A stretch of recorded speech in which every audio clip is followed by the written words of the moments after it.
we're going to go and try and score. I think we're capable of doing it, and that's precisely what the boys are in for.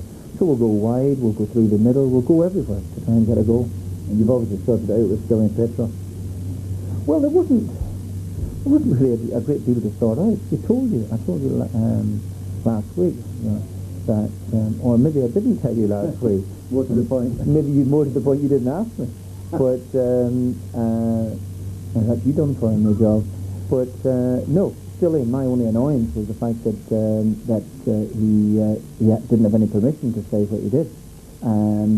But I have no problems whatsoever in him saying anything at all. I've said this before. If the players go up in front of the press, they're at liberty to say what they want. I better ask you the question then that all Celtic fans want me to ask you. Will you in the next round of the Uefa Cup? We're going for it anyway. Absolutely going for it tonight. We'll have a great support.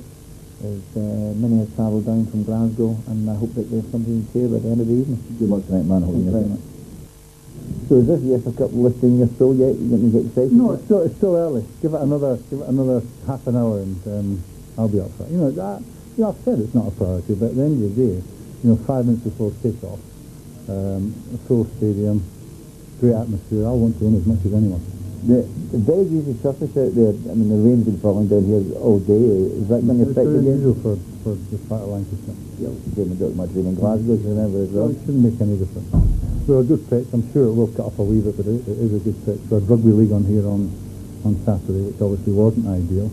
But we have good ground staff here. It worked very hard to make it right. But I don't see the pitch being a factor in the result tonight. Do you expect?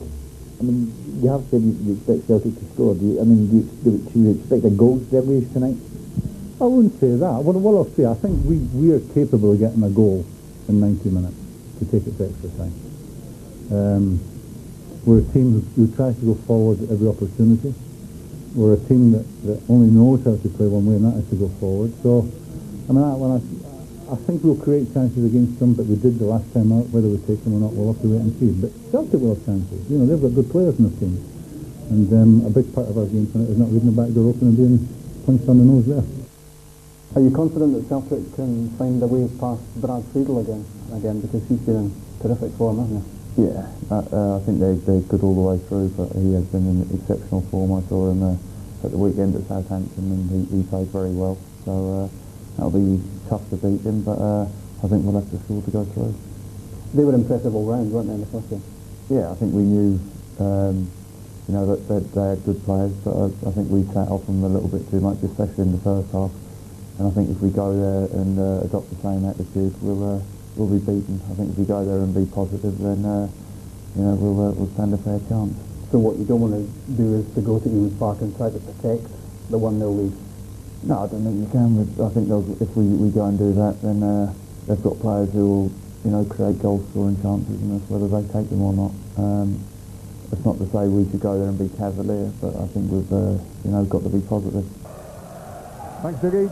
Stand by for Battle of Britain Part 2, and Henrik Larsson leads out Celtic with Paul Lambert starting on the bench.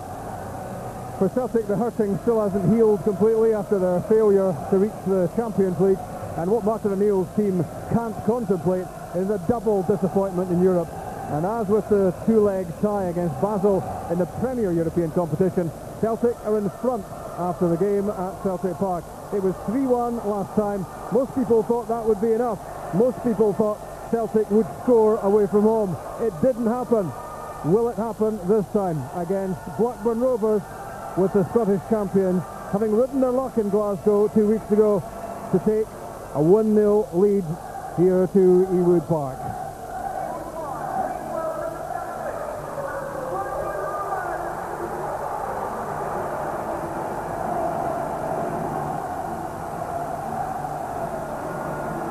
Act 1 was in Glasgow a fortnight back. Act 2 in Lancashire, in front of a full house, 32,000 crowd.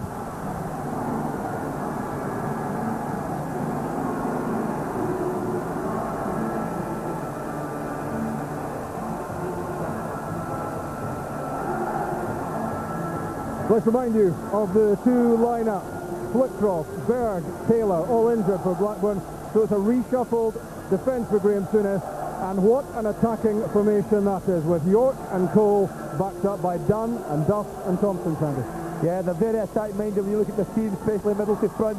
For me, the weakness, if anywhere, could be the reshuffle back four. Neil Johansson having to be forced to play centre-back tonight. He's on the left-back. But behind them, they've got a very, very good goalkeeper in Brad Friedel, and hopefully Celtic will get past him tonight. He couldn't, could he? Well, he has done.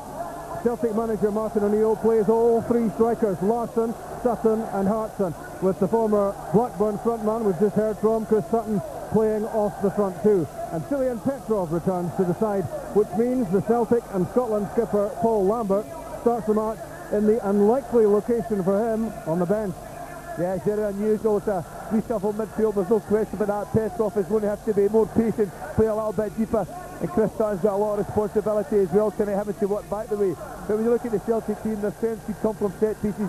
They're a massive threat throughout the team, and hopefully it'll work for them tonight.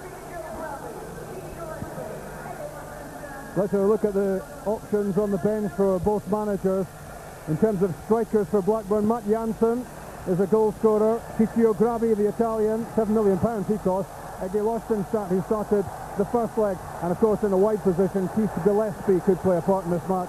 For Celtic, Momo Stila, remember his glorious goal against Basel. Alan Thompson, unlucky to be starting on the bench. And of course, Paul Lambert, the Celtic and Scotland captain, is kept in reserve at kick-off. Well, John Hartson has won his argument. He's been in prolific goal-scoring form. 11 goals, only 6 starts. And Martin O'Neill has had to say, well, I can't leave him out. The former Rangers midfielder, Tugay, the Turkish international, was very influential in the first leg, but he was influential in tandem with skipper Gary Flitcroft in central midfield. How much will Rovers miss him? Martin O'Neill takes the seat. I don't think he'll be seated for too long. Alongside his assistants, his trusty twosome alongside him of Steve Walford and John Robertson. Part 2 of this UEFA Cup tie gets underway. Celtic 1-0 up from the first leg in Glasgow 2 weeks ago. Will Henrik Larsson's late strike prove to be crucial? But you would certainly expect there are goals in this game, Sandy. Well, it looks like it. Both teams certainly, Blackburn especially, they've got to go for it. There's no holding back. They must score. And Celtic know the value for goal. If they get any kind of goal tonight, Blackburn then obviously have to score 3. And I just can't see this Celtic team the way they can defend losing 3 goals tonight. Rob Douglas, uncertain with his clearance, and almost set up Damien Duff. And Jos Valharen reacted quickly to the potential threat. The ball seemed to bounce awkwardly in front of the Celtic keeper before he cleared. He was an important player for the Scottish champions in the first game. This time it's a Blackburn pass which goes astray, and Henrik Larsson has a free kick.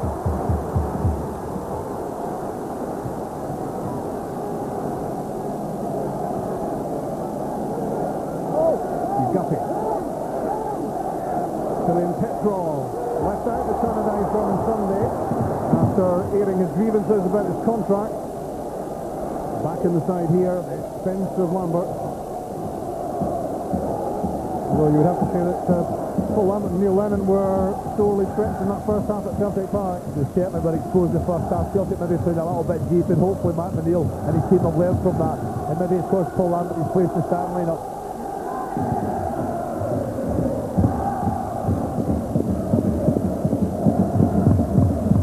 From David Dunn to Brad Friedel, who goes into hospital on Sunday night for a cartilage operation. He's been playing with knee problems for a long time, and finally Blackburn have to bite the bullet and say he'll have to have surgery. How Blackburn will miss Friedel, because arguably the top goalkeeper in the Premiership this season. You know, the way he's playing just now, if he's not 100% fit, just how could it be when he had 100% fit? He's an exceptional goalkeeper at the top of his form. He was rested last midweek against Walsall in the Worthington Cup. And he has recurring problems with his knee, but you never know from the sort of play that he produces, and who can forget a stunning one-handed stop from Cillian Petrov in the first game. Pure instinct, sharp reflexes, kept out the Bulgarian, and I wonder how the game would have gone if that ended up in the back of the net.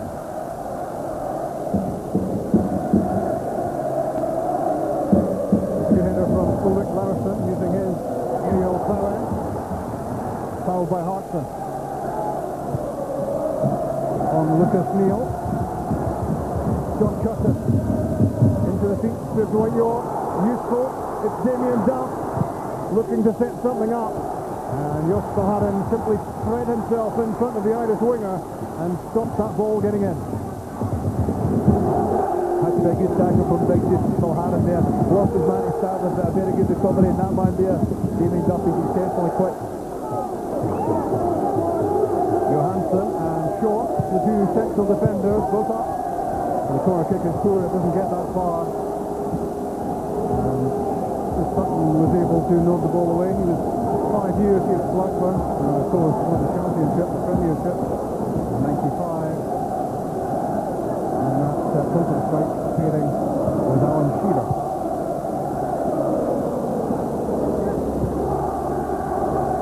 Big short. Kind of strength of Blackburn in the first game. Stokes as he played the ball over. Adam Sweden. Martin there under pressure from fellow Swede. Here's Eric Johansson. Blackburn free kick. Coming into challenge on Cole.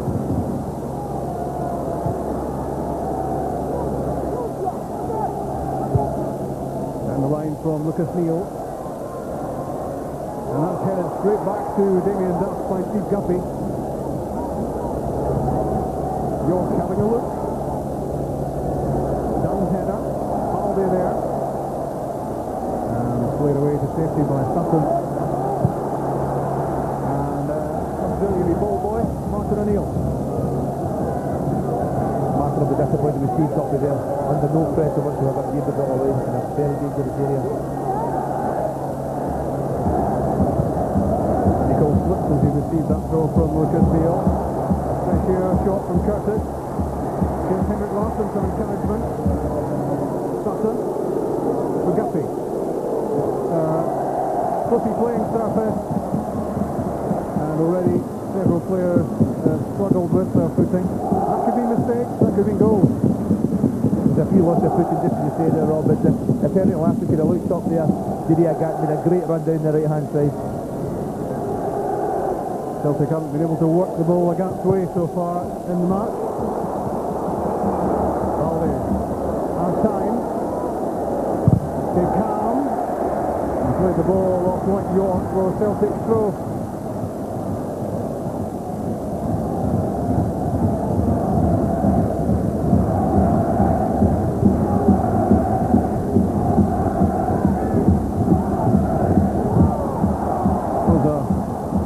Challenge from David Thompson on Cillian Petrov, free kick.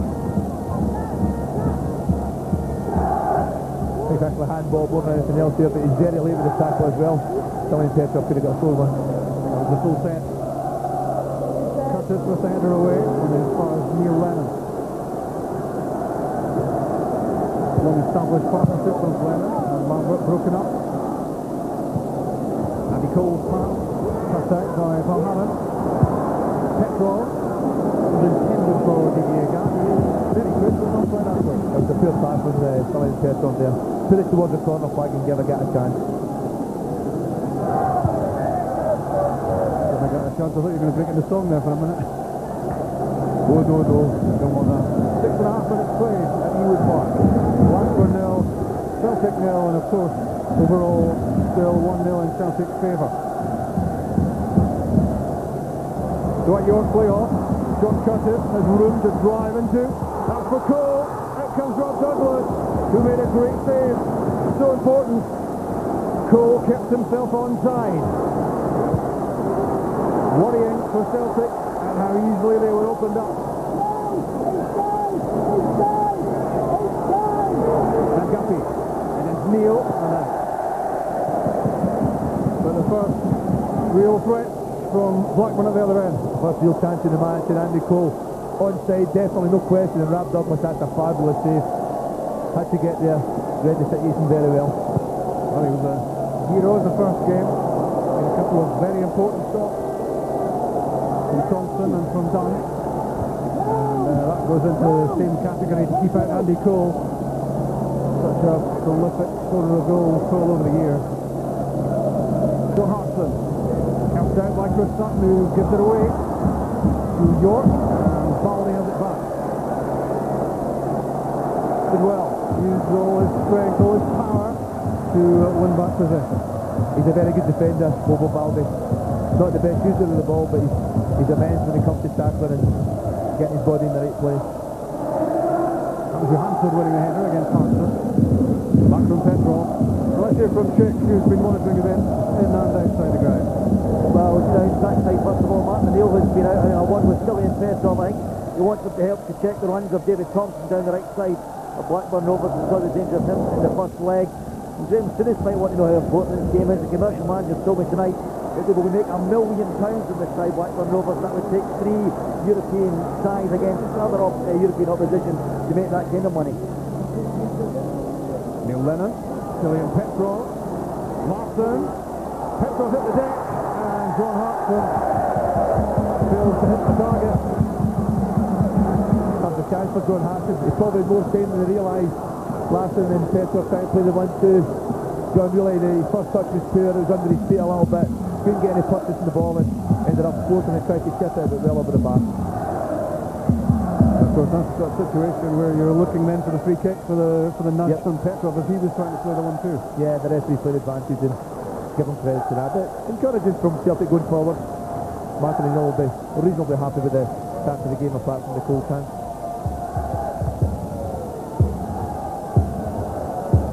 Good play from John Hartson, the target man, cushions the pass for the gap. Neil Lennon, who scored the winner against Blackburn last time he played Rovers. That was for Leicester in the League Cup 3 years ago. Chick, you told us about inside, what about outside? Well, I'm sorry to say it's still a beautiful outside, Rob. I'm hearing reports that the police have had to force a cordon outside the main stands at Ewood Park to stop the Celtic fans. Hundreds, if not thousands of them outside. They still got their tickets, and the police have had to form a line to stop the Celtic fans coming forward towards the ground. Still more trouble out there.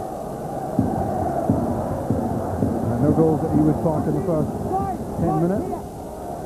Second round, second leg, Uefa Cup. Chris Sutton. Off Hartson to a gap. Was a crack at goal for Didier Agat, but he looks to be in two minds about what to do. Couldn't make his mind up. It's not a good effort at all from Didier Agat, but the pleasing thing for me is he's getting lots of space down that right hand side, and as soon as Celtic become aware of it, with the pace he has, he can certainly get into areas where he can create chances. Italian referee Cosino Bolognino. Couldn't be any other nationality really, could he? That not a main score. Certainly been a decent starter here at Ewood Park.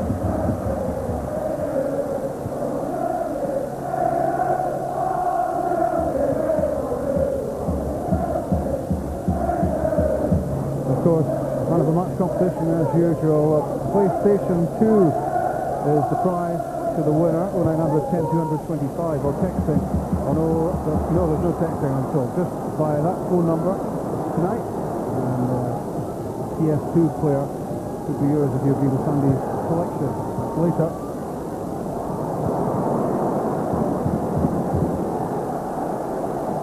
Two guys. The pass cut out by Cillian Petrov.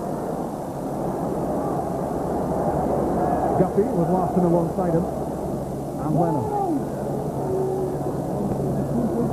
Petrov to a gap. Gap came on to Sunday United in place of Momo Sira. No start this time. Wheels out Johansson. 3 caps already for Sweden. And John Hartson, that was Welsh striker. First pick for Mark Hughes. And how well the Welsh are doing. Chris Sutton knows the surroundings here. And 10 goals for Celtic already this season. Over 40 for the front three between them in this campaign. They all know what it feels like to hit the back of the net. David Thompson, a bundle of energy in the first game. John Curtis played at Southampton on Saturday. Kept in the side at left back. Clever use of the ball. Lucas Neal. No way through. It's deflected and could still be dangerous. It breaks for David Dunn.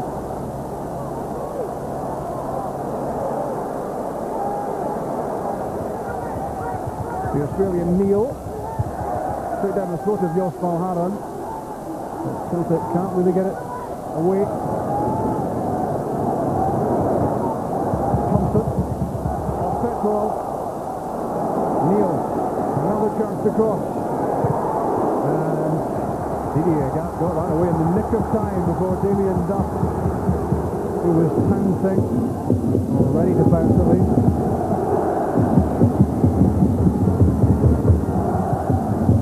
Johansson looking for Duff, and Jos Valharan was stretching. Felt he was fouled by the Irishman, but it's a corner kick. I don't think it was a free kick, just a good ball forward, a good challenge, and Valharan forced into the corner kick. So the 23-year-old Johansson and the 34-year-old Short lend their physique to the Blackburn attack. Set piece chance.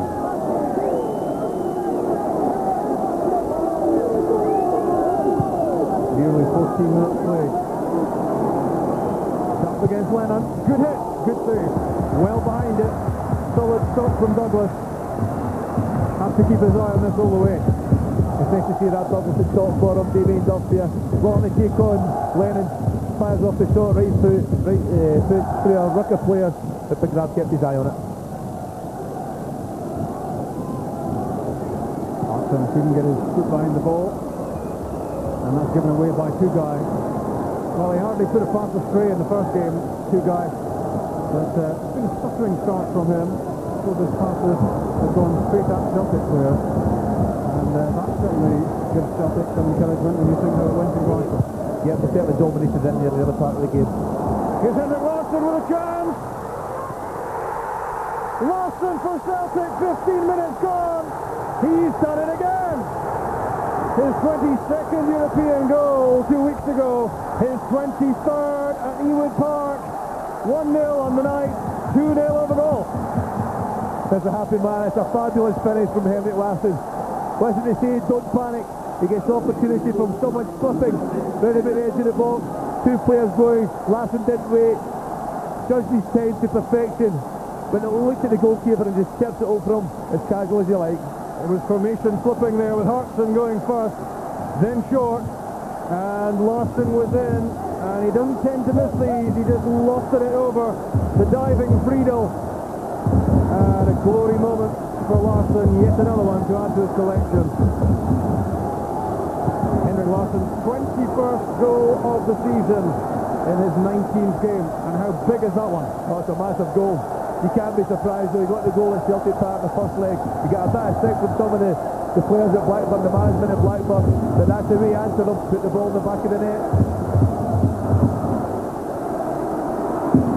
Big trouble in the stands we're here. There's a trouble in the stand opposite the main stand, Rob. Some Blackburn fans stuck forward towards the Celtic support after the goal. The stewards were in very quickly. They've got it under control, but that's a hint that this match is very much at an edge.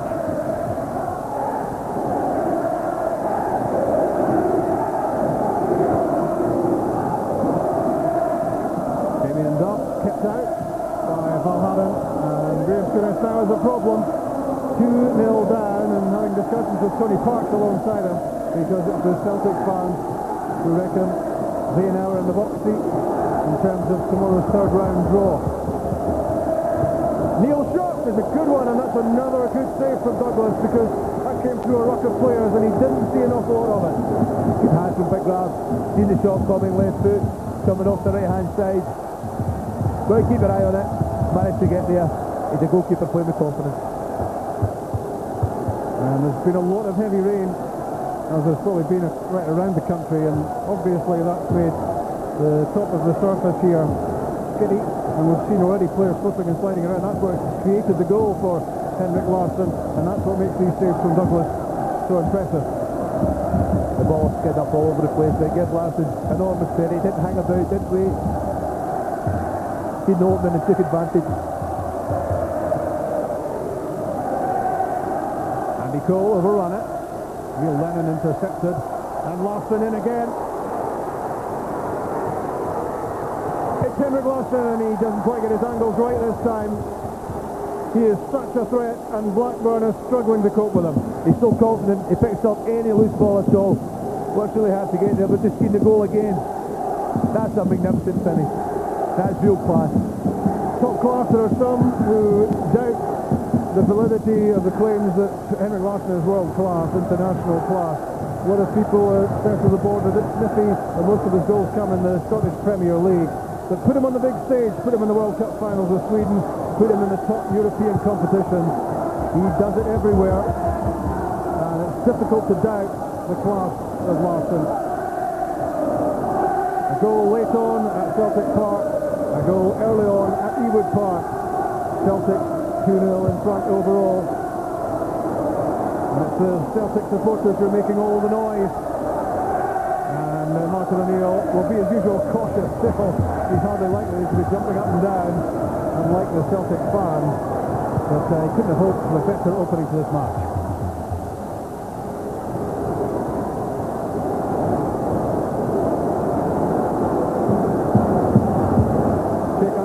New set of boots together. Yeah, he came across what we're doing as soon as he's wanted to change into longer stud. You talked about the greasy surface, and he has a problem with that. Tell you what, Rob, what punters want to trouble with him and Larsson scoring the first goal? Oh, it's a 10-1 in Scotland. Oh, that's bet this afternoon. Did you put that half crown on that you were talking about? I went all the way to a 10-bob note, actually.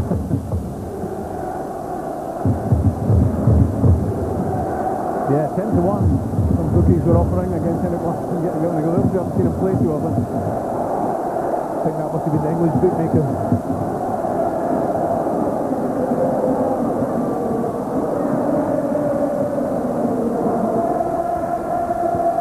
Back from Duff to Curtis.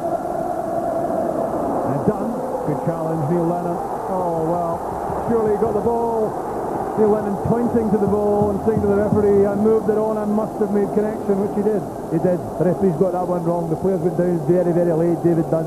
But Neil Lennon certainly get good contact in the ball, and there's no way that's a free kick. Well, if this counts for Blackburn, Celtic will be furious.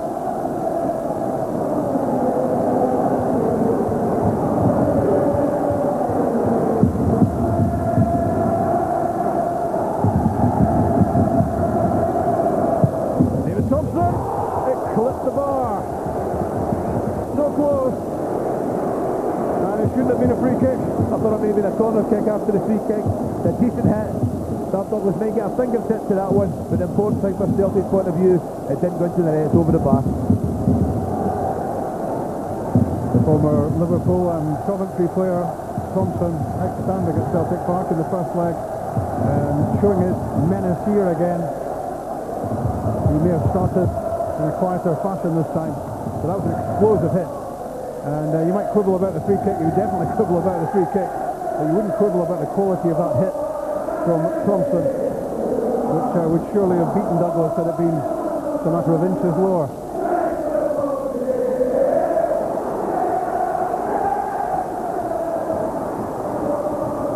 Celtic want to shift out of Didier Gap tonight, up and down that touchline. And they're already threatening the Blackburn defence, they've already breached the defence. And if they can get a gap on the move, that gives them another option.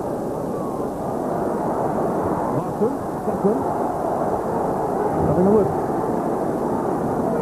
Fails to get it in beyond Johansson. Lifted down by York for Tugai. And now Thompson. Away from Lennon. Good challenge. Was that a telescopic leg that reached out to stop that one? Great tackle.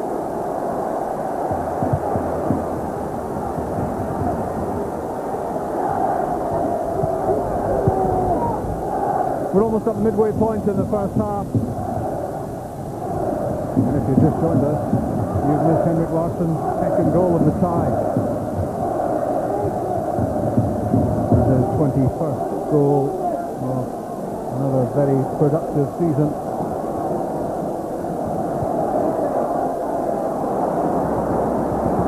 John Curtis on the overlap.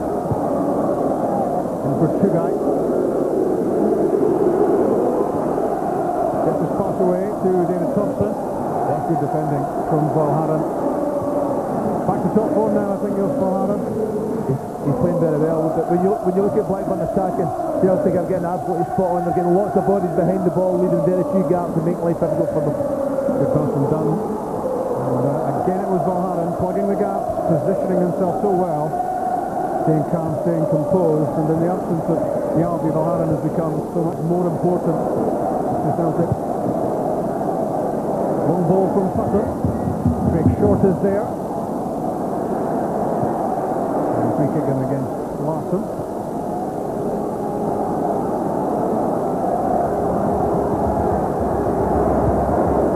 Yusuf for York.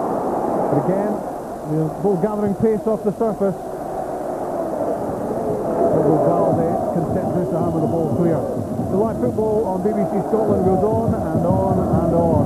On Saturday, it's third against fourth in the Scottish Premier League in East End Park. And Kremlin Hearts will be with us from 2:15 because you'll see not just the live matches in Kremlin, but you'll see all the other Premier League goals from next weekend as well. You miss nothing on this channel. It's the only place to be for Scottish Premier League football.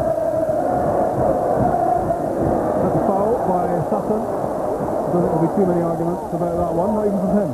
No, it was clumsy more than anything else, but competitive. And Celtic have got to make sure that they compete for every 50-50 ball. And just a little bit, you just see Chris here. Take a lane, two guys. Nothing dangerous, major. Chris Sutton leaving his calling card. That's a poor one, poor touch from Damien Duff. Normally the ball sticks to his feet. Neil Lennon, Didier Agat.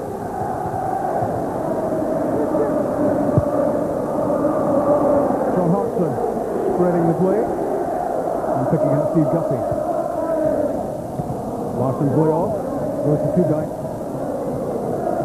And then Neil Frank from Millwall. And that's a decent signing for Graham Shinnett as well. Johansson played up for York. But York couldn't keep it under pressure. And York Valharan got a sore one. And York Valharan still down. That's a worry for Celtic. He set a late tackle. The referee was going to get the free kick, played advantage. And that's the last time Martin Lewis wanted one of his defenders injured. Pepper can down that time. That was a free kick, but it was the one before that where Yusuf Ham get caught.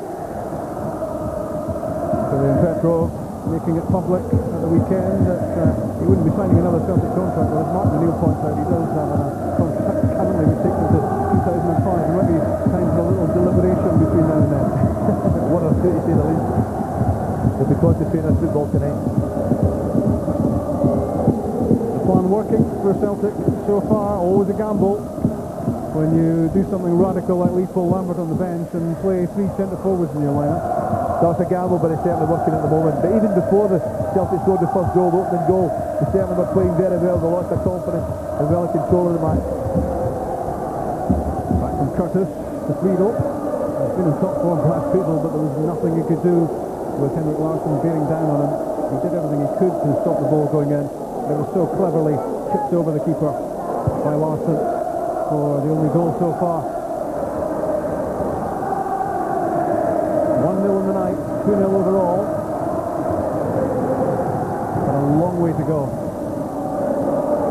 And David Thompson has already clipped the crossbar. Neil showed too much of it to Steve Guppy, who can now roll it down the line to Larsson. A wild challenge from Thompson.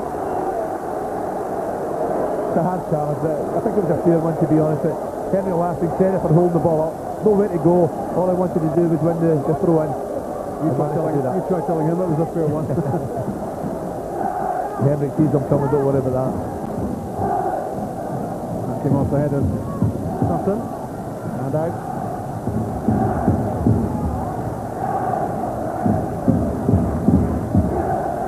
Well, Celtic said there was a lot left in the locker. They said they would play much better than they did in the first game. And that's what's happening so far.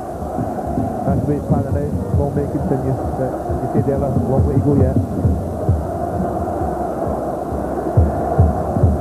Niels Erik Johansson to David Duff. Now back with Craig Short. Vital experience, more than 500 top flight games behind him. Balde in the inexperienced category in terms of top flight football. And he's learning. Duff kept out. Thompson. Duff again, great challenge by Balde. Terrific timing. And now Celtic on the move.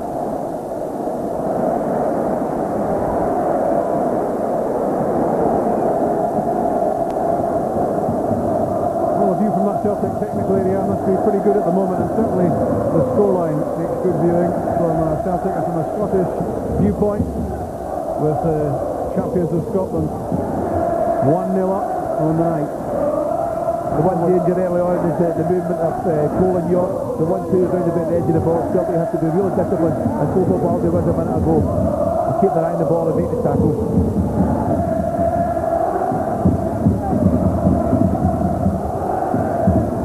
To Johansson, the two centre-backs for Blackburn. Lofted on for Andy Cole, but you knew the minute the ball was played there by the centre-half that Andy Cole would never catch it. It's got to be played into feet.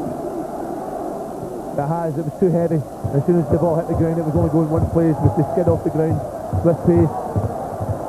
See the goal again here. Lucas Neal certainly got to sleep. Thought the centre-half was getting it. Henrik Larsson wide awake. So we'll see that goal a lot of times over the next few days, I'm sure. He's got the sleep, Sandy, but he's unlucky as well. He's not expecting his centre-half to lose his footing, is he? But then Larsson was so quickly on the move, wasn't he? Right, telling James Souness that one. Johansson struggling to get a grip of the pitch, that is. Again. Key to being effectual, Didier Gant, so far. That's the one string that's missing from Celtic's goal. Well, remember now, the rest of this game's all about defending properly. Don't lose 3 goals and they're through, so you don't worry too much about the attacking aspect at the moment. Just try and play and catch them on the break. Great bit of play from Neil Lennon to get the pass back to Steve Guppy. He stalled the process by the looks of it, but he got the ball away. Here's the gap. Mulhaven's cross. His flick. Neil plays the header to Tugay. And then Curtis.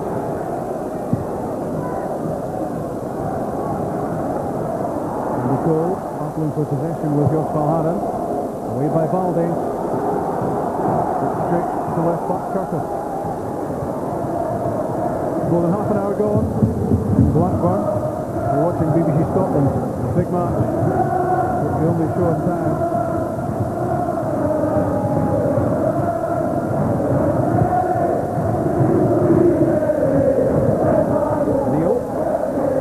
A bit by the pass from Tugay. But short. Look at the closing down work being done by Petrov.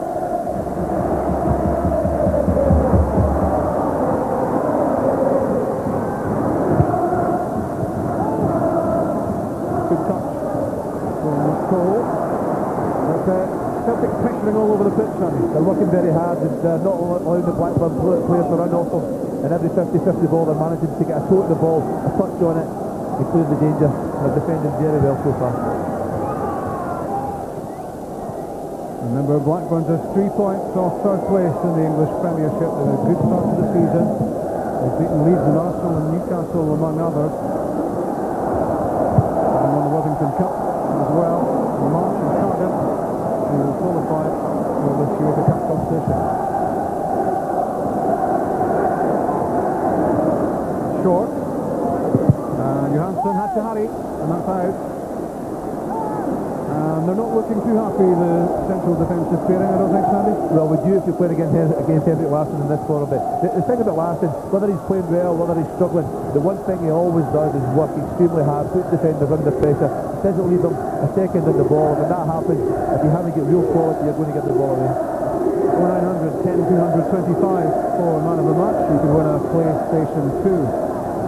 Your choice agrees with Sandy. Is it Henrik Larsson? Will it be somebody else? There's a lot to come in this match, and no one's taking anything for granted at this stage. Did Andy Cole use an arm to control it? I think he did. I thought he was playing basketball there. Harlem Globetrotters. He tried to disguise it from the referee, but unfortunately there's no way you get away with that one.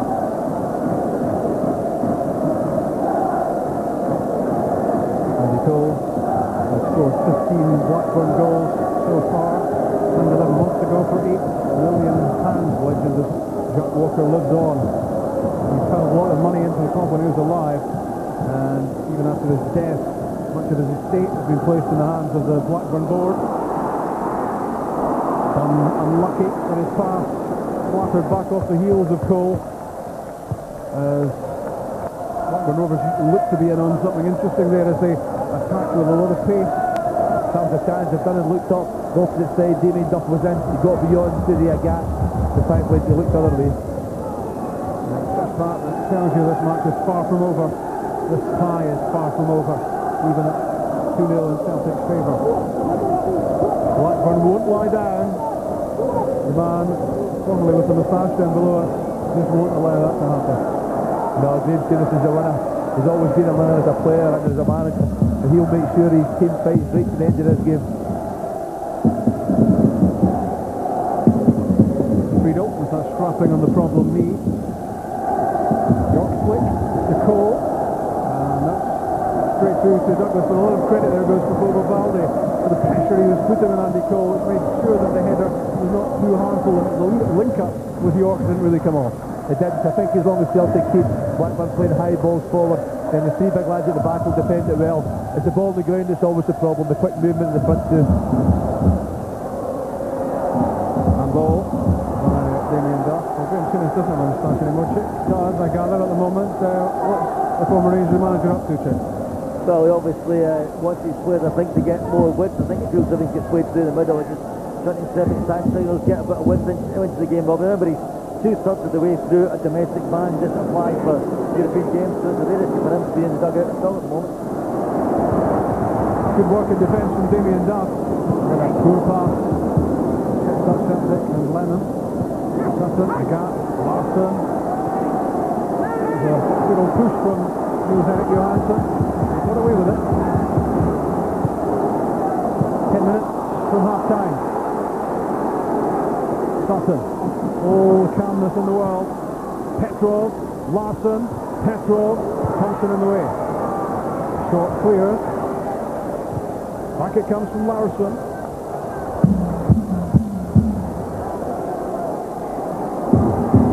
Neil.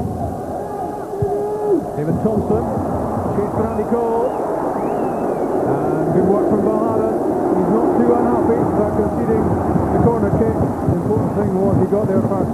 He had to get there. Take no chances. Just knock it out, give away the corner kick, get organised.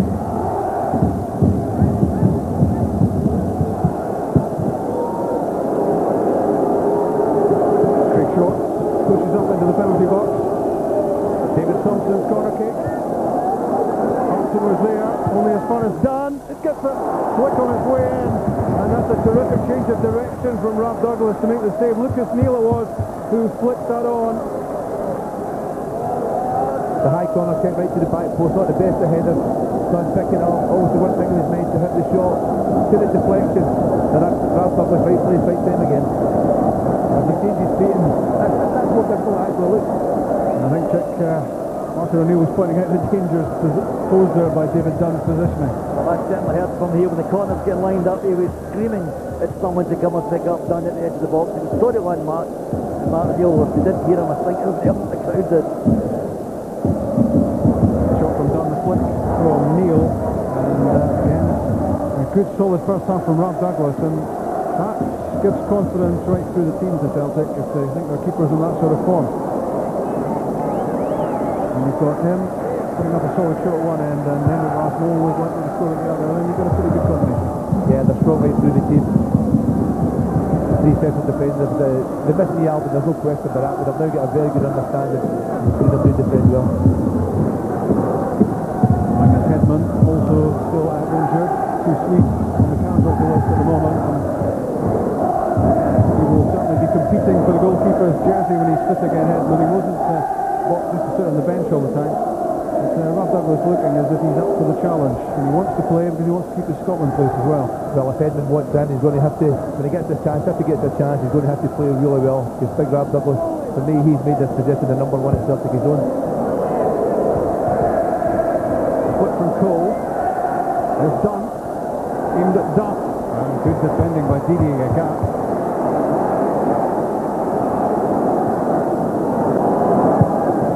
Valhalla fires it forward. There's something did so well to do with that. And Petrov plays it wide to Guppy.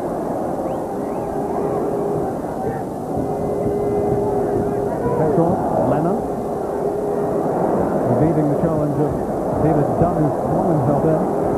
Valharan, good pass, Sutton. Back from Larson. Nils Valharan has joined the attack. And Celtic on a free kick for the foul by Tugai on Sutton. It's a free kick, it's a late tackle, but just before that, great interpassing from Celtic, moving the ball all over the park, good play, keeping the ball, making life really difficult for Blackburn. In lots of ways very similar to the first leg at Celtic Park where Blackburn could keep the ball. Well, on this sort of surface, it might well be worth a crack at goal, even from long range like this. Rebound possibilities. Everyone back for Blackburn. Cillian Petrov lines himself up. He got a fair bit of power behind it, but David Dunn was right on him as he pulled the trigger. And it went well wide. It was well wide. David Dunn, give him credit there, putting Cillian Petrov under lots of pressure. Couldn't really look up, couldn't really find his target, and snatched this a little bit.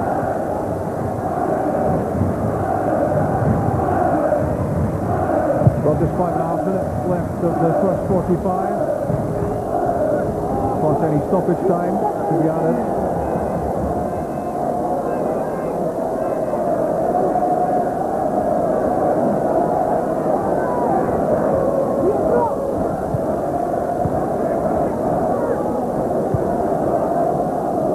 Two guys are short.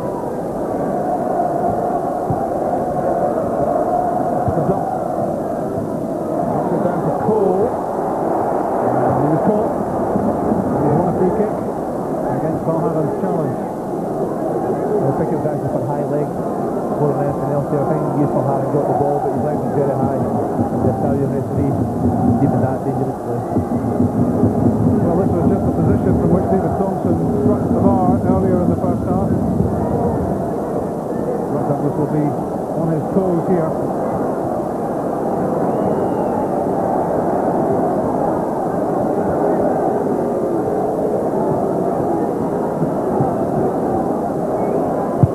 It's Thompson, it's Douglas, and a good punch.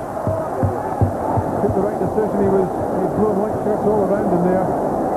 And decided to take the safety first option and got good contact. It was a variation of a free kick, wasn't it? Tried to catch Celtic out. Big Rab made his mind up, decided to punch and cleared it.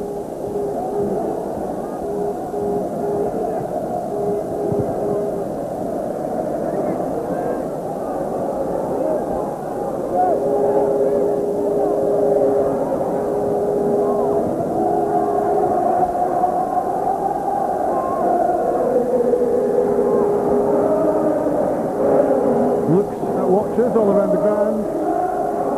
Nearly 41.5 minutes on the clock. Blackburn throw this time.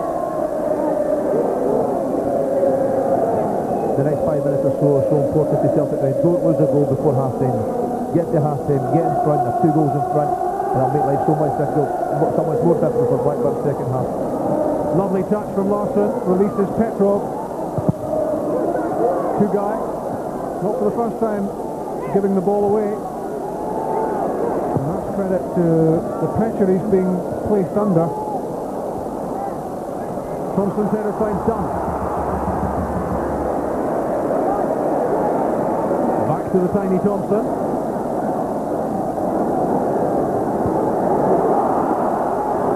Again David Thompson. Off Larson. And Petrov fires clear. He was a threat in the first leg and nothing much has changed.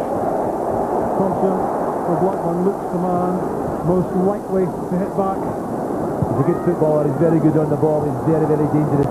Looks as if he can hit a shot, and also very creative. As I said there, Celtic have lots of bodies behind the ball and willing to throw any part of them and actually down the road to make sure he stays away from that goal. Two-guys pass intended for Andy Cole. He stretched out, tried to get a touch, tried to kill the ball, couldn't quite get there. I mean, a first half frustration in the main for Cole, who had that chance early on. He was thwarted by Rob Douglas, and there hasn't been too many glimmers of opportunity for him since that moment.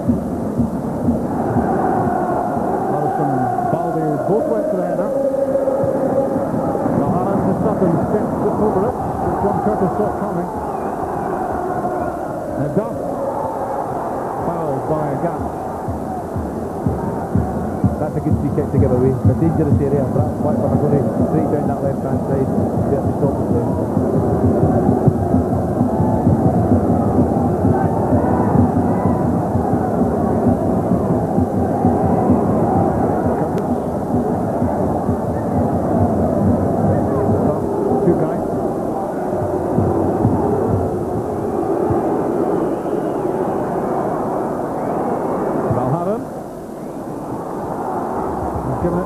Thompson, and this time off target. Off balance as he struck it and sliced well wide. That's frustration more than anything else, I think, there. Pleased to see, to be honest with you. He is a decent player, he certainly rushed it a little bit there. Here's the goal again. He does it so well. Time after time. Look at the composure of Larsson when he gets in this sort of position. He's been there so often, and he's done that so often. He saw Friedel committing himself, and he just lofted the ball in. His first touch was so good. That's what bottom time tends to be composed and stick it in the net. I've looked to use an arm there to flip the ball on. 15 seconds away from 45 minutes.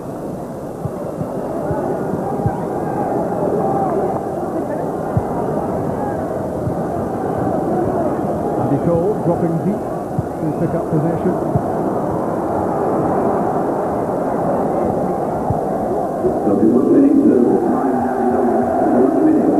And signs of frustration creeping into the Blackburn play as we enter the first and only minute stoppage time at the end of the first half. Yeah, they are frustrated. I'm sure James Jones will talk about that in half time, trying to get them settled down again, trying to lift the pace of the game if they can. They have to get a goal soon to start the second half, but Celtic are so determined tonight. They've played so well for 45 minutes. The captain, the goal scorer, Henrik Larsson.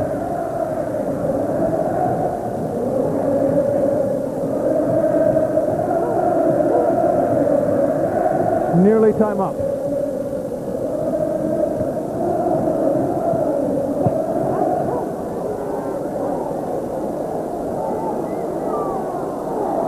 Sutton's challenge on Tugai. And a Blackburn free kick. Will there be time to take it? I don't think so. That's the first half. And what a first half for Martin O'Neill and for Celtic. Henrik Larsson's goal, added to his late strike at Celtic Park 2 weeks ago, means that Celtic now have a 2-goal advantage with 45 minutes left in the Battle of Britain. Blackburn 0 at Ewood Park, Celtic 1. Thanks, Diggy. It's been a good show so far, but Martin O'Neill will have been impressing upon his team in the away dressing room here, but the job is only half done. Despite the fact that Blackburn need 3 goals to progress in the competition, Celtic have to, as Jackie McNamara said, continue doing what they're doing. And there's the Blackburn change during the half-time interval. The former Manchester United and Newcastle winger Keith Gillespie on, and John Curtis, the left back, off. So it seems very much as if Graham Souness will play the second half with a back 3, and he has to go for it, Sandy. He will go for it, there's no question. The substitution proves that. Keith Gillespie is very quick. I'm pretty certain he'll play wide right and try and get at Steve Guffey, try and use his pace to get beyond them. The Celtic will have to maybe adjust at some point in time to try and nullify that. Clarkson immediately linking with Sutton and Larsson. The trio working well. And almost a corner kick, not quite.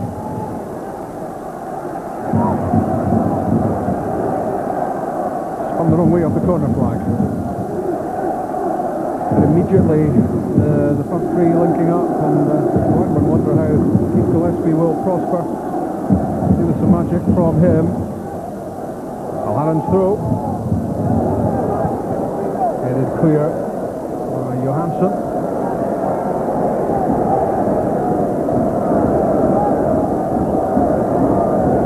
Really have to just begin all over again. They've got to forget all about the fact they're 2-0 up overall. They have to continue to try to play the way they've been playing tonight, Sandy, so far. Playing in a normal system, a normal style. Don't try to change. Do what they're good at. Defend well. Hit the break. And play good passes. That's an early encouraging sign with Didier Agat doing good work to win possession for Celtic. And Petrov has to move it under pressure from Thompson. Larson looking for Larson. Gets it back. The former Hibs defender.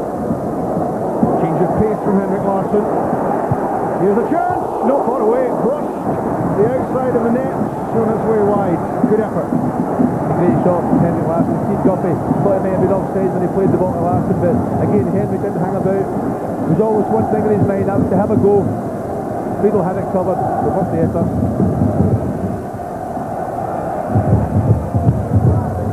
Not far away from Larsson, whose career tally for Celtic now stands at 178 goals from 224, or that should be 223 and a half games, because this one's not finished. It's not bad, is it? That's exceptional. He's a quality player, and no matter the criticism he gets about staying in Scotland, it doesn't matter where you play, you have to put the ball in the net, and it takes ability and class to do that. Chris Sutton in partnership with Hartson and Larsson. Sutton playing just off those front two, and Blackburn have struggled to deal with it. Guppy for Larsson. Here's an opportunity. Chris Sutton and John Hartson. What a miss! A real chance to tie things up for Celtic. He can't believe it. Nor can he. There should have been 3 chances. Larsson getting the break in the ball. It's a good ball from Guppy. Looking up, picking the right option, trying to find Sutton. He mishit it. Hartson wasn't expecting it. I'll be disappointed with his final effort. He should have been on his toes, ready for it coming. Sutton was stretching, but John Hartson wasn't, and he just tried to place it with his instep into the corner. And he's been in such top form that you really would have put an awful lot of money on Hartson tucking that chance away. 11 goals this season from just 6 starts. He's been almost a permanent fixture on the bench for Celtic until recently. And you were just looking for the net to be ruffled by Hartson's effort, and for Celtic to be 3-0 up overall, at which point any sort of Blackburn comeback would have been a long shot. Blackburn might benefit from that boost. You just hope from a Celtic point of view that that's not a crucial moment in the game. Well, it could be, but the way Celtic are playing, there's no reason why they can't build up more attacks, create more chances. There's a massive gap, just looking at the play now. The Gillespie coming on, Lucas Neal, and Cunning's going off. Lucas Neal's tucking into play almost as a centre back, and there's a big gap down that left-hand side of the Celtic attack.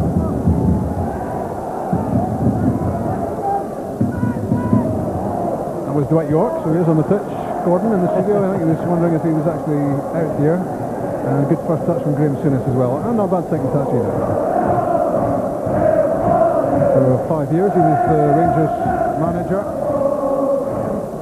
and won 4 titles in that time. He's used to success, and he's building a pretty impressive team here at Blackburn, although at the moment having to play second fiddle to Celtic. And that was out, despite Larson's best effort.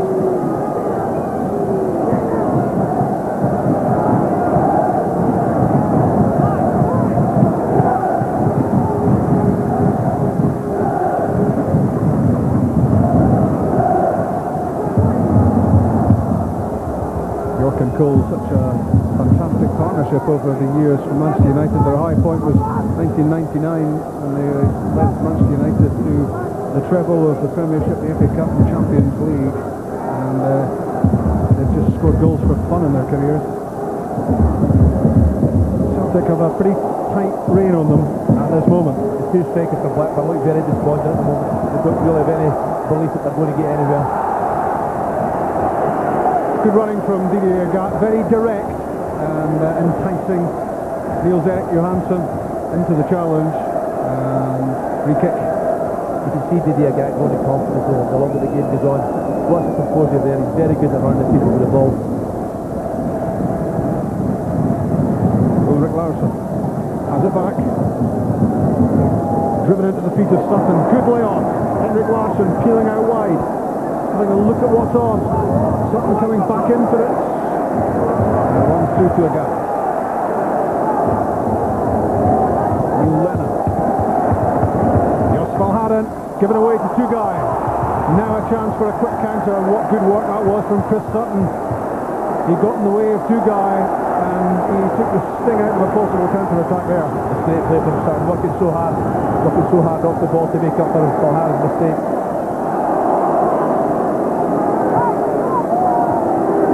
Larson cleansing and tormenting the Blackburn defenders. And Bobo Balde winning that battle with Dwight York, who really didn't want to know.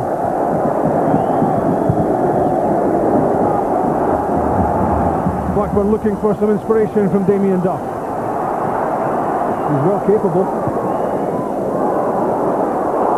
Cole's layoff. Done shot, brilliant block by Cillian Petrov. Into the danger and just threw himself at it. That's typical of the way Celtic defended, throw their body in the road. There's urgency about Blackburn, there has to be. They need 3 goals. Duff tries to get beyond Lennon.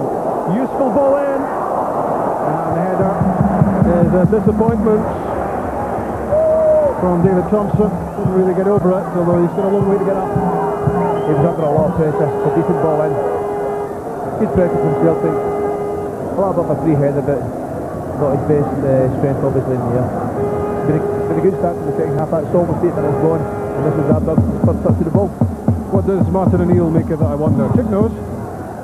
There's much encouragement from Martin O'Neill towards John Hart and just getting that header on, and might finish that construction in the moment. Rob, here's Larsson. Working with Hartson. Tries to get beyond short and wins the corner kick. Jonathan is checked. Yeah, sorry, I was going to interrupt you by that. Chance for another one for Celtic. I think Martin O'Neill's trying to tell John Hart not to get stuck too much in the middle. He wants him to drift right a little bit more, come off Larsson a little bit more. He's saying that all the time to him, but certainly going well up to now. And believe it or not, this is Celtic's first corner kick. None of the back three venturing forward. In from Guppy, and he picks out the head of Chris Sutton at the near post. Wrong side of the post. The great header, the great run. That's one from the training ground. Good ball in from Guppy, pace on the ball. Great run from Chris Sutton, getting across the front of the defender and only 6-7 inches past the post. Lucas Neal was struggling to cope with the physique of Sutton and also the timing on the run at the near post, and good delivery from Guppy.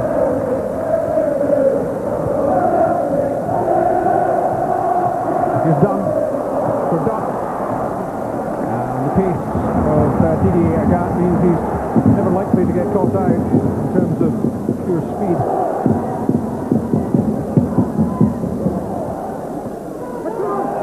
Comes out, and the frustration continues for David Dunnan, for his teammates. They're not going their way at the moment. No, that's because Celtic are working so hard. They've got lots of confidence now, but they're playing exceptionally well, and they're determined to hold on to this lead that they have, and have deserved to lead at that.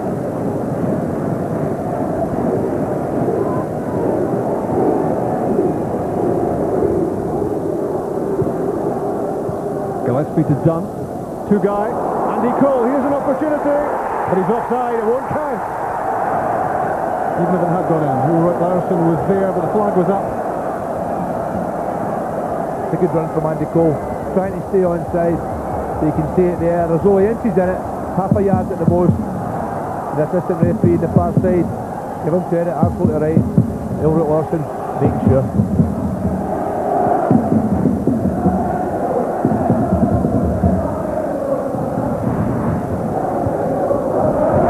One of the frustrations for Graham Souness is he hasn't been able to play York and Cole and Duff often enough in the side, and this is I think the first time they've been together in 3 months. It might be the last time they've been played tonight. He's got to be disappointed with his front two. They don't really seem to have a lot of hunger, desire to get in about the big Celtic defenders. He's done. He looks lively. He was a danger to Celtic in the first leg when he came on as a sub. And he could be a danger here as well, but Blackburn have made a lot of unforced errors as well as everything else. They look a bit nervy. Now it's due to the fact that things aren't going well for them. The Celtic, their work ethic, it's always good, it's always 100% effort. And tonight that's allied to good organisation. The man of the match lines will close at 9:25 if you want to take part. If you do, you better get on with it. Oh no, 900, 10, 200, 25. You've got a quarter of an hour to take part in our man of the match competition. You could win a PlayStation 2.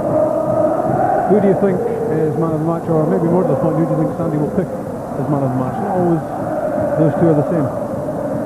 There's a fair chance it could be a Celtic player. I was thinking that. Are Celtic heading into tomorrow's third round draw in the UEFA Cup? They certainly think so at the moment. They hope so. And they have got that 2-goal cushion, which means that Blackburn have to score 3 times. Even if Blackburn were to score twice and win this leg, they would still go out because of Henrik Larsson's away goal. Neat flick from York. Duff! And straight at Rob Douglas with Andy Cole waiting in the middle, waiting to apply the finishing touch. Larsson lost it to Neil and immediately wanted it back. Not with the rest of his laurels, Henrik Larsson. He's, apart from his prolific strike rate, he's full of energy and full of industry. He gives it everything he's got. He's a brother professional. The last 5 minutes or so, Blackburn have shown a little bit more of a threat. Almost scored in the offside situation, and Damien Duff getting beyond the Dia gap. They've got to stop that happening, stop crosses, get in the box. I think Blackburn thinking about another substitution check, are they? Who is it? It's certainly going to make the change, Rob, in just a few minutes. They'll bring you news of that as soon as we can. Chris Sutton, the former Blackburn player, he will be enjoying this so far. Premiership winner in 95, good pass. Finds Steve Guppy. He really has played the position well, Chris Sutton. As well as being an attacking threat for Celtic, he's done a lot to stamp out the influence of Tugai. Now, a gas cross, dangerous, played in with a lot of pace, a lot of power, and it was a difficult one to deal with. It was good play from Celtic, attacking down the left hand side. Steve Guppy hold on to the ball, not rush, keep possession into Petrov, and he switched the play on the right hand side, and Agat's always willing, 1v1, try and hit the dead ball line, and won the corner kick because of that. 8,000 Celtic supporters behind Brad Friedel's goal. In from Steve Guppy, and no great challenge on the US goalkeeper.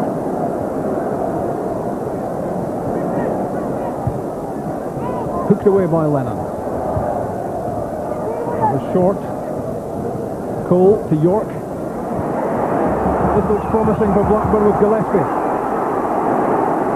Trying to get beyond Larsson, and what a waste for Blackburn. Poor delivery. And Andy Cole's facial expression tells all. It's a chance, Gillespie, acres of space, he's got good pace, take Lawson on the outside, he should really go across the front of the goal, try and hit the back post if anything, it might get a deflection, went for the near post, Rob Douglas I think had it covered anyway, but that, again, that's a poor effort from Blackburn. Yeah, the goalkeeper's positioning was perfect at the near post. You could see there in the rerun that there was little chance that Graham Souness' team would hit back there with the effort from Gillespie. He really should have tugged that back across goal, and there was fury written all over the features of Souness there as we saw him standing on the touchline. Steve Guppy. That's useful, and it was awkward for Brad Friedel. He had to adjust in mid-air. Corner kick. A good touch from the goalkeeper. Guppy, good play again, testing Gillespie's defensive qualities. That might just ended up at the top of the net. Friedel take no chances, touching it over.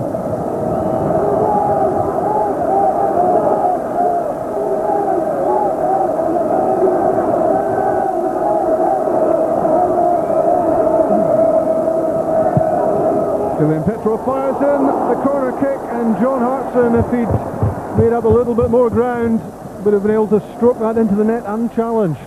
It's a great corner kick. Left hand side, right foot, lots of pace, lots of curl on the ball, just asking to get attacked. So I think you give Blackburn credit there. The big defender stood the ground, didn't let the Celtic forward get across the front of them. Martin O'Neill says, keep this going, keep up the work rate. Balde, under pressure from Duff. Thompson, Haran's challenge. Keith Gillespie, handball, not given. And chipped by Guppy to Larson. Now Lennon. Given away by two guys, to Sutton. Larson was in a good position down the left-hand side if Sutton slipped that through.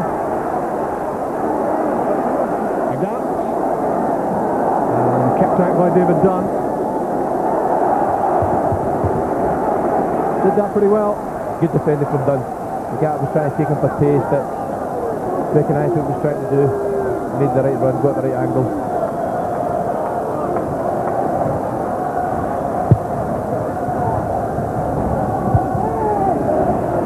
Neil Lennon on the end of Brad Friedel's kick out. Johansson. Valhaden in charge.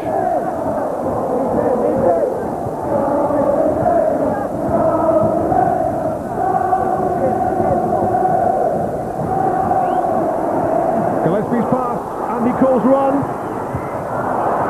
Juggled by Rob Douglas. And he held it before the follow-up Blackburn players could get there. I thought it was offside here. If anybody's Didier Gat just playing him on. But Cole wasn't hanging about. Fired off his shot, the big grab again. Got his angles right. It wasn't the best of first touches, but quick enough to pick up the second one.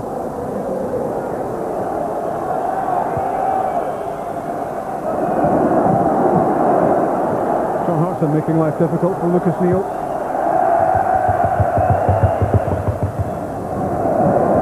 The word we hear is that Matt Janssen will be the player who comes on as a second switch for Graham Souness, with Keith Gillespie having been brought in at half-time in place of John Curtis. Two guys delivery, and it's the wrong angle. And not for the first time in this match, a Blackburn pass skids away off the turf, off target and out. The pass has been poor. I think it's the fact that Celtic have defended really well. The three in the middle have done exceptionally well, and Agat and Guppy have dropped off when necessary. And that man there, Rad Douglas, he's been a hero when necessary as well tonight. End of the match for Dwight York. He shakes his head because he's had very little impact on this.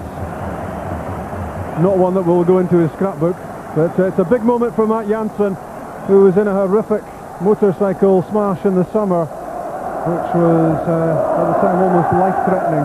He's made some recovery, and he's a top player as well. 16 goals last season, and he was on the brink of the England squad for the World Cup.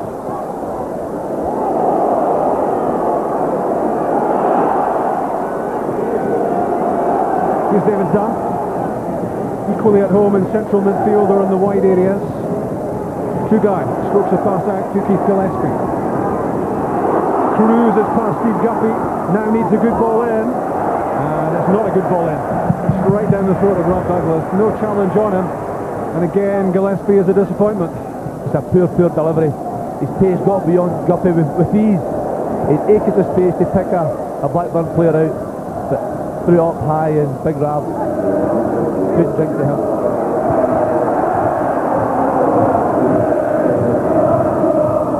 I think the steam was coming out of Graham Souness' ears down below us. He didn't look too happy at the earlier one from Gillespie, which missed the target, and as he lofted that one into the Gillespie had any nearer, so he's making a big bother. Good movement from Andy Cole, but movement which took him into an offside position. Yeah, good play from Celtic again. Useful hard recognising if he lets him go, he's in behind him. I don't think he was offside. Half a yard.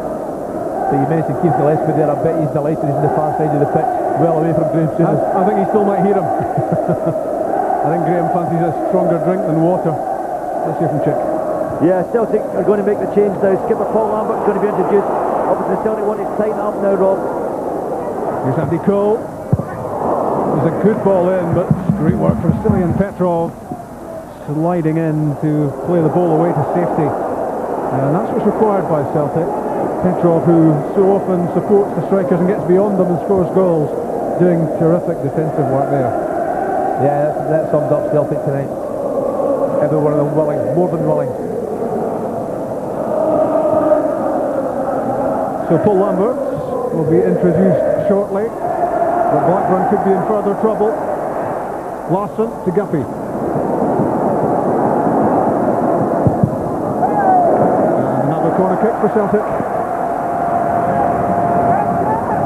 I think John Hartson might be the player to give way as Paul Lambert comes on. He's not a bad sub, is he? Paul Lambert, experienced player, the type of player when he comes on tonight. He'll manage to hold on to the ball, keep the shape. And Celtic wouldn't be weakened with him coming on.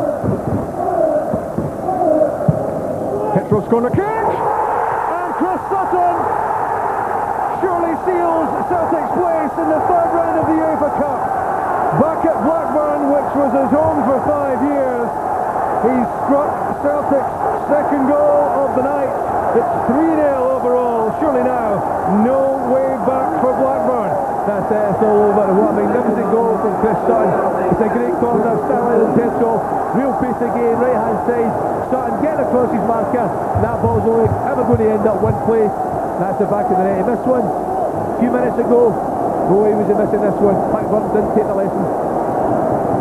Brad Friedel has got quick reflexes, but not quite quick enough to deny Sutton his moment, his 11th goal of a very productive campaign.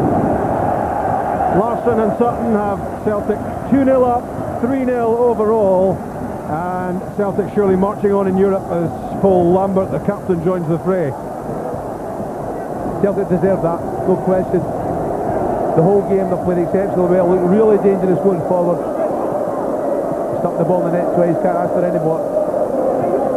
And it was John Hartson who went off amidst all the celebrations following that goal. A flashing header from Sutton, brilliant run, well picked out by Petrov, and even the amazing Friedel could only push the ball up into the roof of the net. Blackburn now looking well beaten.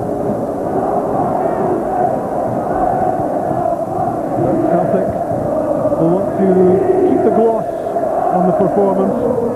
They won't want Blackburn even pulling a goal back. Well, that's right. Rob Douglas will want to keep his clean sheet. It's important to goalkeeper. The defenders won't want to lose anything. And this whole team are so determined. They'll want a right good result tonight. They could add to it. Because as Blackburn push forward, trying to get something back, there are holes appearing. And Henrik Larsson not too far away from that cross from Sutton. Sutton really shouldn't have played that as early. Larsson, if he just delayed the pass into the box just for maybe a couple of seconds, I'm pretty certain Henrik Larsson would have got across the front of Johansson. Just didn't really give him a lot of chance. When we see the goal again, Lucas Neal, Sutton's lost him. That's a great header, just gliding off his head. The pace in the ball from Petrov made it easier for him. It's a great finish, goalkeeper no chance. Not a happy night for Lucas Neal, who was caught out by Henrik Larsson at goal number 1 and beaten by Chris Sutton for goal number 2.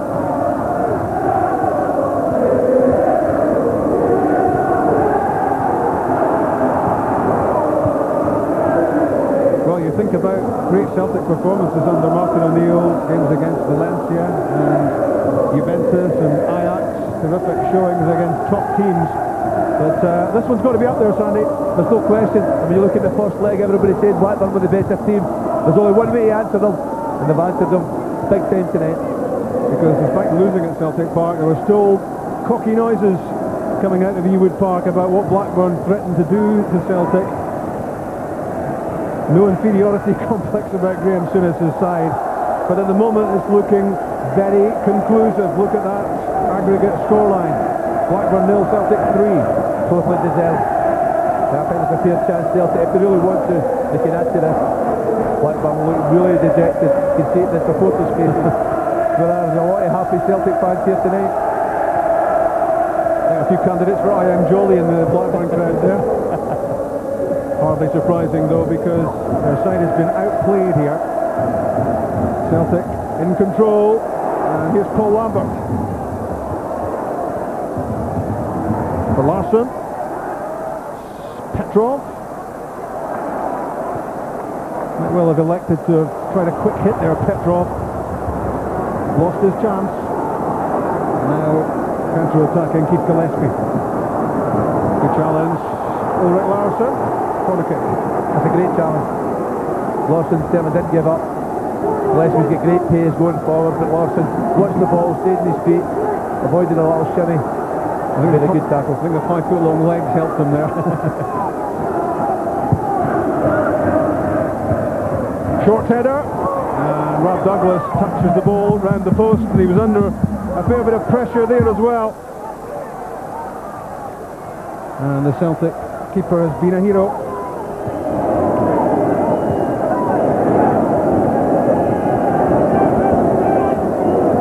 That's cross charged down by Chris Sutton. Didn't quite know where it had gone, but the important thing was he got in the way of it. Sutton's been incredible today. He's worked all over the park, middle of the park, back defending, scoring goals. That's throw. The gap there. And who's hearing about up front, trying to get on the end of it? Henrik Larsson. That was out. Well, he's got to be happy, hasn't he, Martin O'Neill, with what his side has come up with here tonight, and sending out a strong message about the quality of the Scottish champions. Not only will he be happy, he'll be extremely proud. His team have really performed for him tonight. He took all the criticism after the first game from just about everyone. Kept quiet, kept his dignity, and answered them back. Yeah, and what he kept on saying, Martin O'Neill, was, yeah, we did play pretty poorly, and yeah, we were outplayed at times, especially in the first half by Blackburn, but what was the result? But remember at Celtic Park as well, Celtic didn't play as well as they played tonight. They defended every bit as well. Rob Douglas was man of the match that night, and his defenders in front of him all played well.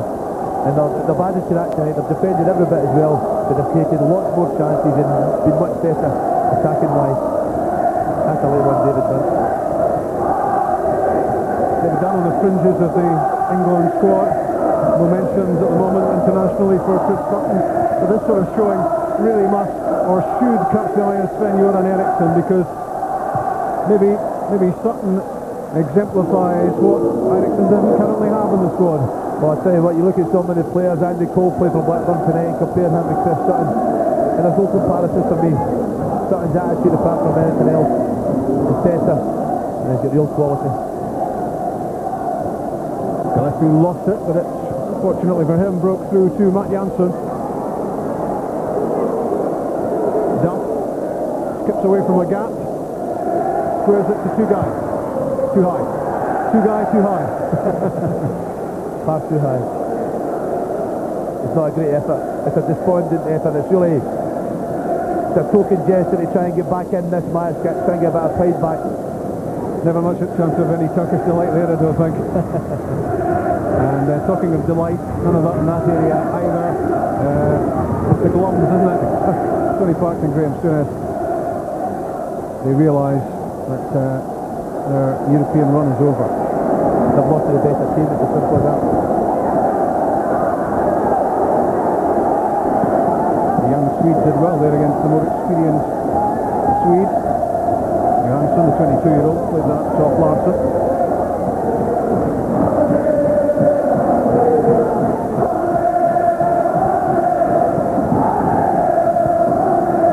Played away by Dunn, straight to Valharan.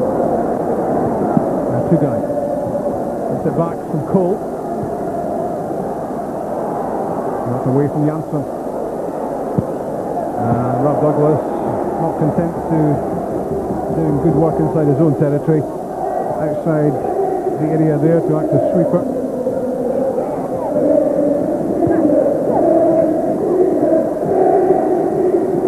The referee getting in the way of Chris Sutton. Good play from Petrov. Janssen under pressure from Sutton.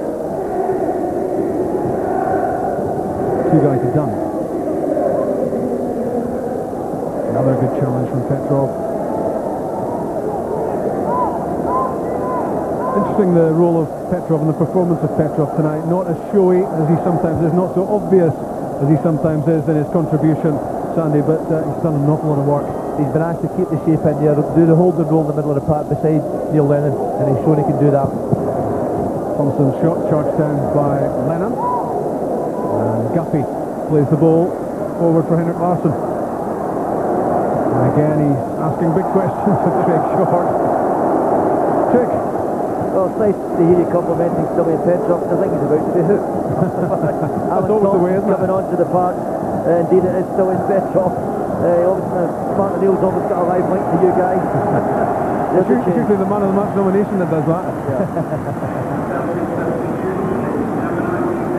So a great show from Petrov. Done well on his return to the Celtic side, and gets a hug from Martin O'Neill. He got a hug round the throat, I think, on Sunday morning as Martin O'Neill read his papers, but Alan Thompson is on as Petrov's replacement. Petrov will be a little bit disappointed, but I think Martin O'Neill's maybe just making a point. You know, there's been a slight disagreement, obviously. Well, he's played well tonight, the game's over. Martin's just maybe saying, listen, I'm in charge, I'll decide. Celtic so much in charge here, so much in control. They must be loving the moment. And a good run from Paul Lambert. Receives the pass from Agathe. His cross doesn't really ask too many questions of Brad Friedel, but it was terrific running from the midfield, and it's a long way back. Yeah, I'm sure Paul Lambert will get back. Valdez header. Neil Lennon trying to get there for the knockdown. Cole. Gillespie. Alan Thompson got in his way. Right at the edge of the area.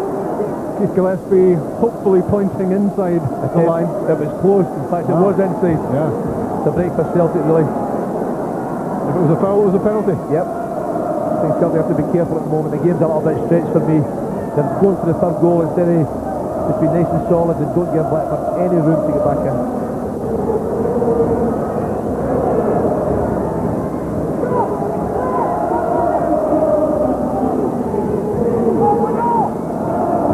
12 minutes left in Lancashire. David Thompson's free kick deflected behind off Paul Lambert. Blackburn have a corner. It's a first free kick. Thompson would always get better delivery than that. Exit. Blackburn supporters, a lot of them. They've suffered enough. And another good take by Douglas. You're almost expecting him to grab everything the way he's played tonight. Nothing much has been spilled. He's played very well. That's 2 games in a row.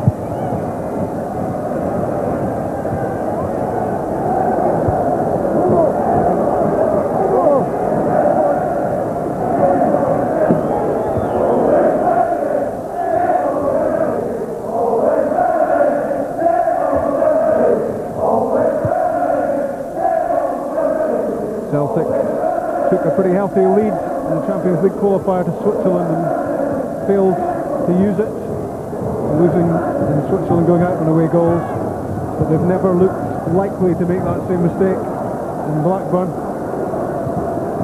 They've been in charge right from the start. They've been positive and purposeful, and they've pounced at key moments to make sure that Blackburn would be closed out. Every single player in the Celtic team have performed to their top performance tonight, done their job. Good run from Craig Short, out of defence.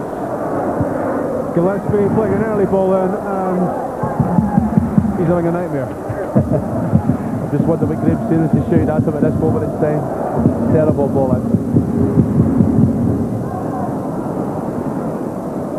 Chick, I believe that Sandy Clark signing Momo Seal is about to get on the pitch. Yeah, Momo's still in, I think, obviously for Didi Agat. Sure that'll be confirmed in just a second or two, but Martin O'Neill obviously cheesy grin down here, content that he's steaming through, giving everyone a little taste of this European glory. Sula, who started at Tannadice on Sunday, the BBC Live match there, but giving way to Agat as a starter for this one.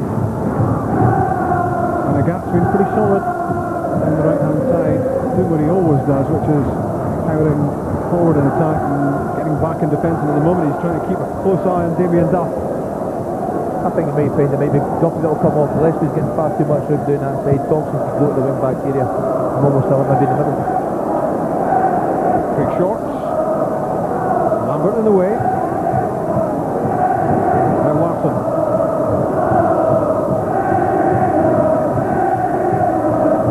Again. To Sutton. And the pass misses out on Lambert. Back goes Valhanen. And turned in another very tidy performance.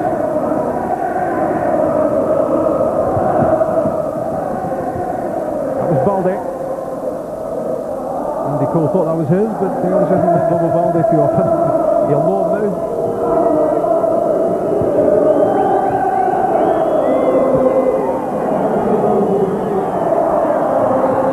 Free kick to Blackburn. Going against Jos Valhanen. Trying to take it quickly, they'll have to come back. Momo Sila is at the touchline, ready to come on. And it is to be a straight swap down the right hand side. Agat off, Sila on. And Agat was quiet early, but he made a useful contribution, Sandy. Yeah, he played well. As I said, he grew in confidence as the game went on. I'm a little bit surprised that Martin's taken him off, to be honest with you. But Momo will come in, he'll slot in for the last 8 or 9 minutes of the match and won't let anybody down.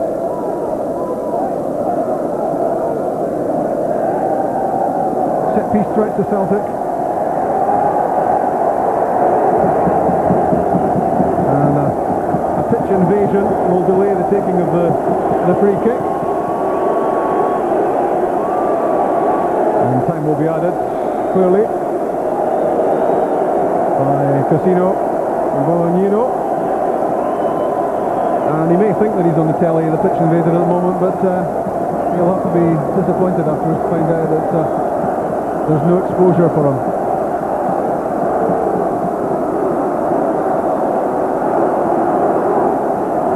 Well, that's him hustled out of the game, and we can get on with this free kick. 83 minutes played. David Thompson's efforts deflected behind, off the head of Chris Sutton, I think it was, in the wall, from free kick to corner kick. And a steady stream of Blackburn fans heading towards the exits.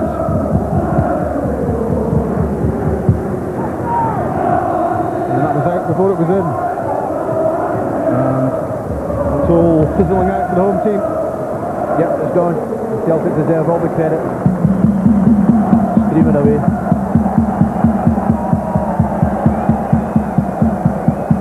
We might have just the Celtic supporters left shortly. Dunfermline Hearts is our live match on Sunday, 3rd against 4th in the Premier League. Both winners on Tuesday night in League and Cup. And highlights of everything else from the Bank of Scotland Premier League as well from 2:15 on Sunday. Be there on time, or else you're liable to miss some of the goals from this coming weekend.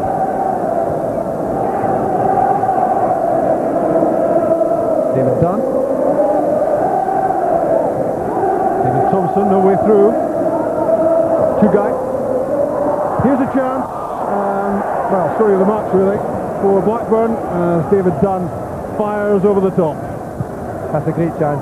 Graham Souness, you can see the disappointment in his face. They get the break of the ball here, but they're just not going to score. Bobo Balde put him under a little bit of pressure, but didn't hit the target.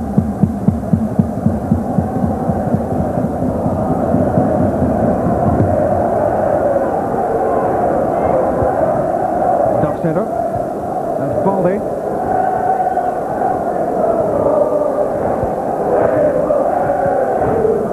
Johansson for Cole.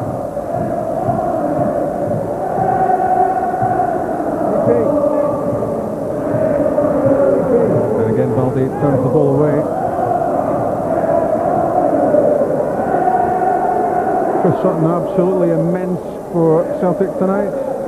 Who's your man of the match? Well, I said there's a few contenders, Rob, but you just mentioned there, Chris Sutton's been immense. Brad Douglas has played well. Useful hand at the back's been incredible. Henrik Larsson, a priceless goal again. But that man there, Chris Sutton, he has been different class, different positions tonight. Worked so hard, real quality. I like the hard work, makes you a good player and a great goal. And I think this sort of showing on English soil must surely alert Sven-Göran Eriksson to the fact that he must be worth a look at the very least. He's got to be. But better players down here, I don't really know where they are. Foul on Silla. Free kick to Celtic. And all the time, the seconds frittering away. And we're heading fast towards full time.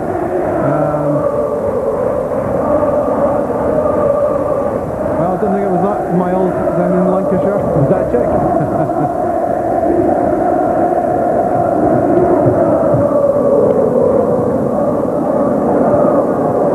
Guppy and Chris Sutton, Alan Thompson I should say, is offside. And still the Blackburn support is reducing dramatically.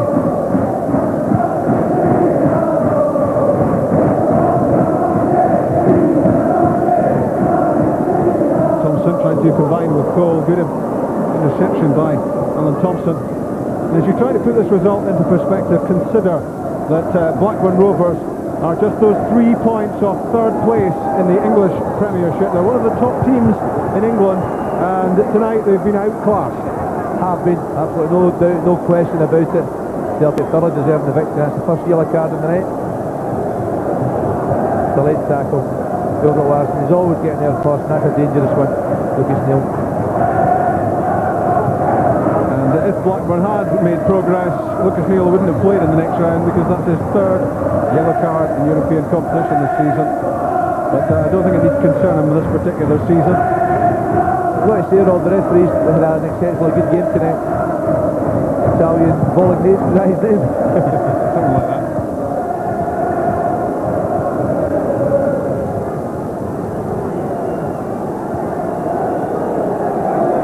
Minutes left of the 90.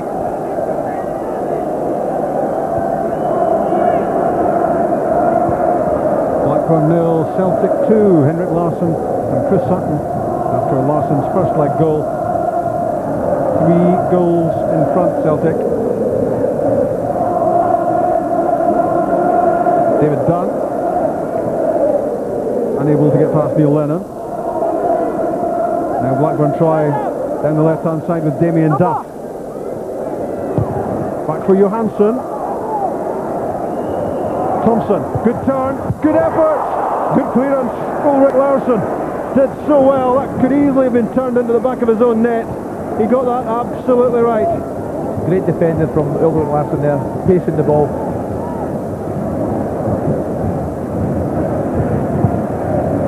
Duff's right foot cross this time. Guppy's there to fire the ball away. Two-guy, done. Shot deflected, the sting taken out of it by Valdi. And no problem for Douglas. Inside the 90th minute. It's the 89th minute and Celtic are still working so hard. They're desperate not to lose a goal to make sure they get the right result here. Terrific turn by Thompson, and it was a dangerous ball fired across goal as he slipped. It had the beating of Douglas. Andy Cole flung himself in, and a well played Ulrich Larsson, top defending. Had to get there, could have been an OG. He kept his composure, designed the ball and made sure the ball went the right way.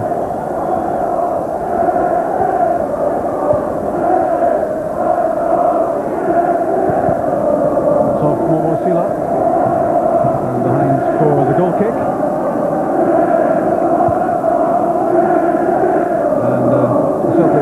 Not beating Graham Souness or anything. 90 minutes played, 2 to go. 2 minutes between Celtic and the UEFA Cup third round draw in Switzerland tomorrow.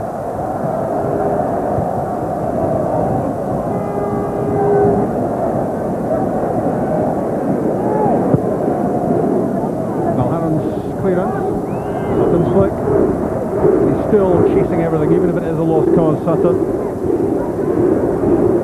Thompson to Larson. Ulrich Larson playing just his 17th Celtic game, and he's grown as a player, developing under the management of Martin O'Neill. Two guys to Duff.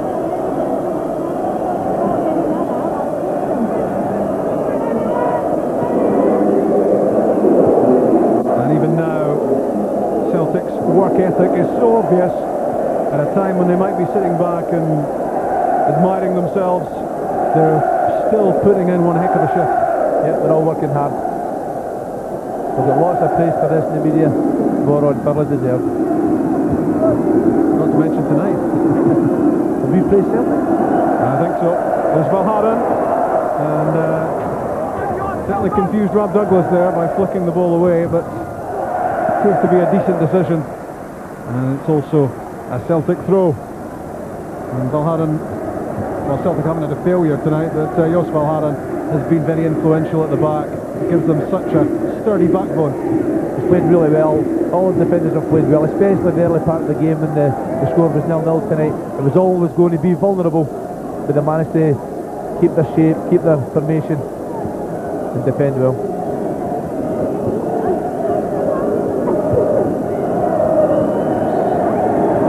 Celtic have won the Battle of Britain. The Scottish champions have blown Blackburn away. Henry Larsson scored the opening goal on 15 minutes, having scored the late goal in Glasgow 2 weeks ago. Chris Sutton made sure that there was to be no Blackburn comeback, and it's the name of Celtic which goes into tomorrow's UEFA Cup third round draw. It's been a phenomenal performance from the Scottish champions against one of England's leading sides. 8,000 Celtic supporters here to see it. A 5-star showing from Celtic, and they've answered a lot of questions here, and Graham Souness will have to accept that his side tonight had to play second best. Blackburn 0, Celtic 2, and it's 3-0 Celtic overall. Martin, no doubt, who was the better team that time? Well, we played very well, very well indeed. We felt that we obviously could play much better than we did in the first game, especially first half where we hadn't got the ball at all, and that wasn't the Celtic that we know anyway. But this time we got a great goal towards the end of the match, and so we set ourselves up, and we knew that we could play, and we knew we could win the game, and we knew we could score, obviously, and we did that. Great goal by Henrik. Kept us going. A great save by Rob Douglas early on, which a big pivotal moment in the match, and but that gave us the confidence to go on and take the game, which we did. And the second goal by Sutton was terrific. We deserved to win. That must be as satisfying and rewarding a result as you've had as manager of Celtic. Well, I mean, we had some really good results, you know, absolutely. I think the time that we qualified against Ajax, when we played them off the pitch in Ajax, didn't play so cleverly at Celtic Park, and some really great results in the Champions League. And funnily enough, beating Valencia last season when we went out in penalty kicks was a big moment.